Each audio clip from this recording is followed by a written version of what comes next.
नमस्कार, podcast with श्रुति में आपका स्वागत है। क्या सच में हमारी किस्मत पहले से लिखी होती है या हम खुद अपनी किस्मत को बदल सकते हैं?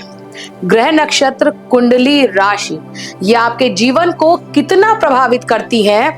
ये तमाम ऐसे सवाल हैं जिनका जवाब हर कोई जानना चाहता है और आज इन्हीं तमाम सवालों के जवाब आज ढूंढेंगे अपने इस खास पॉडकास्ट में।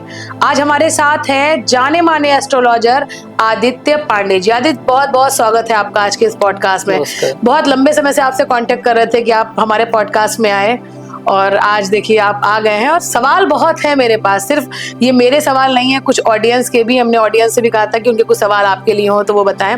तो कई सवाल आज हम लेके आए हैं, तो हम चाहते हैं कि आज अपने जवाबों से आप उन लोगों को थोड़ा सा रिलैक्स तो मिलेगा ही आज। हाँ जी, बिल्कुल प्रयास करेंगे, संतुष्ट करने का प्रयास करेंगे, क्योंकि जरूरी है कि ज्योतिष हमेशा साइंटिफिक रूप से अपने आप को वैलिडेट करे और जरूरी है कि जो भी सवाल लोगों के हो उनका सही समय पर उत्तर भी दिया जाए ताकि वो संतुष्ट हो और दिमाग में किसी प्रकार के भी वहम ना आए। तो आदित्य, हम शुरू कर रहे हैं। तो ये सबसे पहला जो मैंने अभी इंट्रोडक्शन में एक बात बोली थी कि किस्मत को लेकर, तो वाकई में ये सच है कि किस्मत सब पहले से लिखी होती है और हम इसको चेंज कर सकते हैं?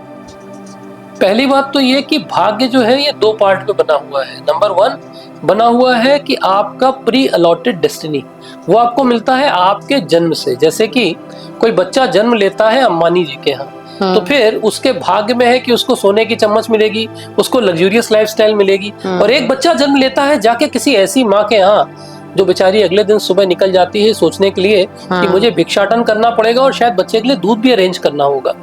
ऐसे में यहाँ पर भाग्य का रोल है। पर आप देखेंगे कि यहाँ पर हमारे पास ऐसे भी एग्जाम्पल हैं जहाँ इसी परिवार के दो भाई जब बंटवारा हुआ पिता के देहांत होने पर तो दोनों को बराबर हिस्सा मिला, परंतु दोनों अपने अपने कर्म से अलग अलग दिशा में बढ़ गए। आज की तारीख में एक बैंकरप्सी की कगार पहुंच गया और दूसरा सफलता के शिखर पे पहुंच गया। तो इसलिए यहाँ पर भाग्य और कर्म दोनों का कॉम्बिनेशन चलेगा। डॉक्टर साहब, ये कहते हैं कि जो कुंडली जो होती है वो इंसान की लाइफ का ब्लूप्रिंट होती है, क्या ये सच है? बिल्कुल सच है, क्योंकि कुंडली बताएगी आपके जीवन में कब कौन सी दिशा आपको पकड़नी है। दशाएं आपकी दिशा को निर्धारित करेंगी और ये भी बताएंगे कि आप कब कौन सी किस दिशा में सही कर्म करके लाभ पाएंगे।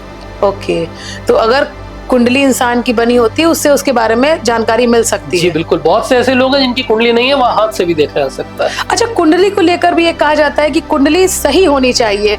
कई लोग कहते हैं कि समय जो जन्म का समय है उससे कुंडली का निर्धारण होता है, कुछ नाम से भी करते हैं और इन्हीं चीजों को लेकर बहुत मिथ भी है। डॉक्टर साहब, तो क्या लगता है कि अगर सही कुंडली किसी व्यक्ति की बननी हो तो कैसी होनी चाहिए और इसके लिए क्या इन्फॉर्मेशन जरूरी है? सबसे पहले तो जरूरी है कि कुंडली में हमें सही डेट ऑफ बर्थ पता हो, उसके बाद सही जन्म समय पता हो और तीसरी बात जन्म स्थान की सटीक जानकारी। कारण कि जैसे मान लीजिए जन्म होता है दिल्ली जैसे शहर में, तो अगर किसी का जन्म हो पड़पड़गंज में और किसी का जन्म हो नेताजी सुभाष प्लेस में, तो दिल्ली इतना बड़ा है कि इसी में कोऑर्डिनेट्स गलत हो जाएंगे।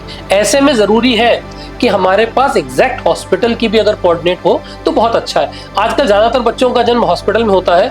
ऐसे में मैं कहता हूं कि आप अपने हॉस्पिटल के नाम से एक्यूरेट कुंडली बनवाइए, उसके बाद आपके जीवन की लगभग हर घटना उसमें आपको दिखाई देगी। मतलब जन्म का समय भले ना पता हो लेकिन हॉस्पिटल पता होना चाहिए। जन्म का समय भी चाहिए, हॉस्पिटल का नाम भी चाहिए।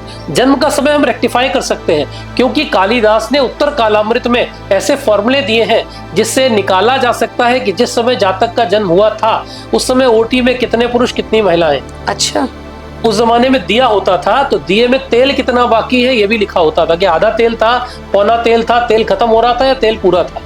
ये भी पता होता है कि बच्चे या बच्ची के जन्म के समय उसके कितने रिश्तेदार वहां मौजूद थे, कितने पुरुष कितनी महिलाएं। इवन माता का सर किस दिशा में था ये भी कुंडली निर्धारित करती है। उत्तर कालामृत जो पुस्तक है जिसके की लेखक माने गए हैं कालिदास जी, कालिदास जी ने ऐसी पुस्तक लिखी है जिसमें आपके जन्म का समय निर्धारित करा जा सकता है। ये बताया जा सकता है कि जन्म के समय माता का सिर किस दिशा में था।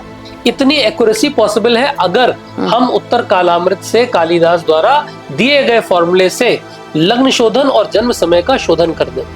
अच्छा, तो एक एक सेकंड मतलब बहुत एक्यूरेट कीमती है, बहुत, क्योंकि कई बार बहुत बात होती है, लोगों से बात होती है, तो वो ये बोलते हैं कि आपने शायद कुछ सेकंड ऊपर नीचे कर दिए, इससे पूरी आपकी हिस्ट्री ज्योग्राफी सब चेंज हो गई जीवन की। बिल्कुल, आप ऐसे समझ सकते हैं जैसे आप देखते हैं ट्विंस बच्चे हैं, हाँ। उनके जन्म के बीच में जो समय का अंतर होता है वो शायद कुछ मिनट में नहीं होता, कभी कभी सेकंड में होता है। बिल्कुल। परंतु उनके जीवन में जो घटनाएं हैं उनमें बहुत अंतर आ जाता है, और वो अंतर इसलिए आता है क्योंकि यहाँ पर हम गणना सिर्फ लग्न कुंडली की नहीं करते, हम लग्न कुंडली के 60th डिवीजन, जिसको हम बोलते हैं D60 षष्ठ्यांश, वहां की करते हैं, जो कि लगभग हर 45 सेकंड में बदल जाता है। अच्छा डॉक्टर साहब, एक बहुत ही जेन्युइन सवाल है जो आजकल हर कोई जानना चाहता है। मुझे लगता है कि हर तीसरे में दूसरा व्यक्ति जो है वो डिप्रेशन, एंजाइटी, तनाव, इन सब का शिकार है। फिर वो जाता है ज्योतिष के पास और इसकी समस्या का हल जानना चाहता है। ज्योतिष इसको तमाम अलग अलग रत्न धारण करने को कहते हैं, कुछ कुंडली के उसे कहते हैं। तो ये क्या इस टाइप से जो केसेस आते हैं, सबसे ज्यादा आजकल किस तरह के केसेस आ रहे हैं आपके पास? चंद्रमा मनसो जातः चक्षो सूर्यो अजायता, ऐसा श्लोक है पुरुष सूक्त में, यानी कि चंद्रमा को मन का कारक बोला गया। तो हमारा जो मन मस्तिष्क है उसको कंट्रोल करने वाला है चंद्रमा। ऐसे में अगर कुंडली में चंद्रमा है डिस्प्लेस्ड, आप देखेंगे कि 2001 के बाद से जो कुंडलियां आ रही हैं हमारे पास, यानी हम पिछले 26 साल में अगर बात करें तो वो जो कुंडलियां आ रही है उसमें हम देख रहे हैं राहु प्रधानता है। राहु प्रधानता कैसे जाना जाता है कि आप देखेंगे राहु को हम बोलते हैं टेक्नोलॉजी का ग्रह। आप रियलाइज करिए 2001 के पहले टेक्नोलॉजी बड़ी स्लो थी। हाँ। VCR था, DVR था, अचानक बड़ी तेजी से टेक्नोलॉजी में चेंज आया। ये जो टेक्नोलॉजी है ये है राहु, और ये राहु सूर्य के सबसे बड़े दुश्मन है, चंद्रमा के सबसे बड़े दुश्मन है। ऐसे में आप देखेंगे कि ये जो नई जनरेशन आ रही है इसमें राहु केतु बहुत अच्छे हैं इनके, ये लोग बहुत टेकी है, छोटे छोटे बच्चे टेक्नोलॉजी जानते हैं। परंतु चंद्रमा कमजोर हो रहा है, सूर्य कमजोर हो रहा है। सूर्य यानी आंखें, आप देखेंगे आजकल छोटे छोटे बच्चों को चश्मा लग रहा है। ऐसे ही आप देखेंगे कि सबके अंदर एंजाइटी है, सबके अंदर फ्रस्ट्रेशन है, सबके मन में कुंठा भरी हुई है, एंजाइटी डिसऑर्डर्स हैं। उसका सबसे बड़ा कारण यही है कि चंद्रमा सबका कमजोर हो रहा है, डिस्प्लेस्ड हो रहा है। अच्छा डॉक्टर साहब, अभी आपने राहु का नाम लिया, ये शनि और राहु ये दो ऐसे नाम हैं, मुझे लगता है इनसे हर कोई घबराता है। तो क्या मानते हैं दोनों में खतरनाक कौन है और क्या इनसे घबराना ठीक है? पहली बात तो शनि और राहु से घबराना बिल्कुल नहीं है। दूसरी बात, मैं अभी सौभाग्य से नवग्रह मंदिर है हमारे घर में, अच्छा। वहां खड़ा था तो मैंने देखा नवग्रह भगवान है।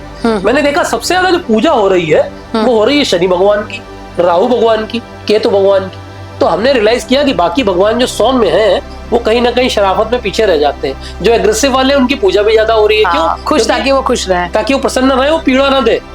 ये बिल्कुल ऐसे है कि आदमी चाहता है कि उसके घर में अच्छी हवा आए ना आए, गंदी हवा ना आए। तो चूंकि शनि राहु केतु ये ऐसे ग्रह हैं जो कि आपके जीवन को बुरी तरह से इम्पैक्ट कर सकते हैं, और वो इम्पैक्ट किसी भी हद तक जा सकता है। अच्छा। आप देखेंगे अगर किसी की कुंडली में शनि खराब है तो वो 7.5 में परेशान करेगा, फिर लघु कल्याणी ढैया, फिर कंटक शनि, हर 30 साल में उस व्यक्ति के 12.5 साल बर्बाद हो जाएंगे।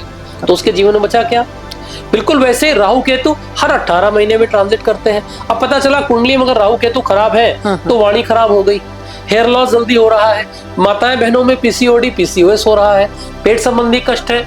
तो ये सारे कष्ट देने वाले हैं राहु केतु। राहु कर्जे के कारक है, तो राहु के नाम पे आप कह सकते हो डर ज्यादा है।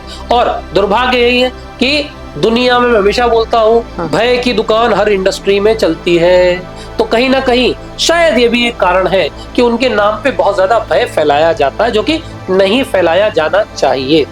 अच्छा, ऐसा भी कहा जाता है डॉक्टर साहब कि शनि की पूजा हर किसी को नहीं करनी चाहिए, जिनके ऊपर शनि की 7.5 है या जिनके ऊपर शनि की छाया है वही पूजा करें, बाकी लोगों को नहीं करनी चाहिए। तो ऐसा कुछ है कि शनि, वैदिक ज्योतिष के अनुसार तो शनि की पूजा ही करने की जरूरत नहीं है। शनि इकलौते ऐसे ग्रह हैं जो कहते हैं मैं ग्रह हूँ कर्म का, मैं हूँ दंडाधिकारी, कर्माधिकारी। तो आपके द्वारा किए गए अच्छे कर्मों को मैं आपके जीवन में पॉजिटिव बदलाव के रूप में लाऊंगा। इसीलिए आप देखेंगे कि हमारे यहाँ सिर्फ एक मंदिर था शनि भगवान का शिगड़ापुर में, और वहां भी कोई मूर्ति नहीं थी, एक शिला है। हाँ। उस शिला पर जाकर के आप अभिषेक करते थे। तो शनि भगवान का जो सही पूजन है वो सिर्फ एक है कि तेल का दान कर दीजिए। शनि के सामने आना भी मना किया गया है, क्योंकि कहते हैं शनि भगवान जी की जो दृष्टि है वो इतनी खतरनाक है कि अगर वो पड़ गई तो व्यक्ति बर्बाद हो जाएगा। इसीलिए बहुत से लोग नए नए ज्ञान देंगे, आपको कहेंगे शनि को साइड से देख लो, नीचे से देख लो, आगे ना मिलाओ। This is all nonsense. Shani इकलौता ऐसा ग्रह है जो कहता है आप कर्म करिए, मेहनत करिए, और शनि का दान करना है तो वो करिए। शनि का रत्न नीलम धारण करना है। जैसे मैं एक एग्जांपल अपने बारे में देता हूँ। हाँ। मेरी कुंडली में शनि उच्च के बहुत पावरफुल है। आप देखेंगे मैं हर चीज नीली इस्तेमाल करता हूँ, मेरे चारों तरफ नीला रंग मिलेगा। हाँ, आपके रूम में भी सब नीला ही हर तरफ, और दो नीलम भी धारण करता हूँ। मेरे 42 वर्ष की उम्र में मैंने आज तक 4 बार शनि मंदिर में दर्शन नहीं किया। आवश्यकता नहीं है, क्योंकि शनि कहते हैं कर्म करो, ईमानदारी से मेहनत करो, just be loyal to your profession, to your life. आप अपने कैरेक्टर को अच्छा रखें, आप अपने कर्म अच्छे रखें और सही दिशा में चलें। शनि कभी आपको दंड नहीं देंगे। अच्छा डॉक्टर साहब, जैसे आप जैसे जो ज्योतिष हैं, जो इतने रिसर्च करते हैं, इतना पढ़ते हैं, इतना ज्ञान है, आप तो किसी को देख के पहचान लेंगे कि इसके ऊपर शनि है, इसके ऊपर राहु है, लेकिन व्यक्ति को कैसे पता चले कि उसके ऊपर शनि है, राहु है, अगर वो कुंडली का ज्ञान नहीं है, उसको किसी चीज का ज्ञान नहीं है, तो ऐसे कैसे वो पहचाने कि मेरे ऊपर शनि है, राहु? प्रश्न है, बहुत सुंदर प्रश्न है। शनि हड्डियों को गवर्न करते हैं, शनि काले कोड को गवर्न करते हैं। ओके। तो अगर आपके आसपास कोर्ट कचहरी के मामले बढ़ रहे हैं, यानी कि शनि कुपित हो रहे हैं। अगर आपकी रीढ़ की हड्डी के निचले भाग में, यानी कि लोअर लोअर फुट, यहाँ पे कष्ट बढ़ रहा है, यानी कि L1 से L4 और घुटना, और जो नीचे आपका टखना है, यानी जिसको एंकल बोलते हैं, यहाँ पर हो रहा है कष्ट, तो 99.9% शनि आपसे कुपित है। ये पहचान है। आप समझ लो, ऑर्थोपीडिक डॉक्टर के पास जितने लोग जाते हैं उसमें 90% शनि भगवान से पीड़ित होते हैं। और सबसे इंटरेस्टिंग फैक्ट जो आज आपको बता देता हूं, किसी पॉडकास्ट पे कभी कोई नहीं बताएगा, 99% ऑर्थोपीडिक सर्जन की खुद की रीढ़ की हड्डी में दर्द होता है, क्योंकि वो ऑर्थो के डॉक्टर बनते ही तब है जब खुद दर्द झेलते हैं। उनकी कुंडली में शनि बहुत स्ट्रांग होते हैं, और शनि स्ट्रांग होंगे तो उनके खुद के L1 से L5 में डिस्प्लेसमेंट थोड़ा सा होगा, पेन होगा। अगली बार किसी भी सम्मानित ऑर्थोपीडिक डॉक्टर से मिलिएगा, उनसे पूछिएगा डॉक्टर साहब कमर में दर्द रहता है? बोलेंगे तुम्हें कैसे पता? अरे वाह, ये पता करना पड़ेगा। ये भी चीज है।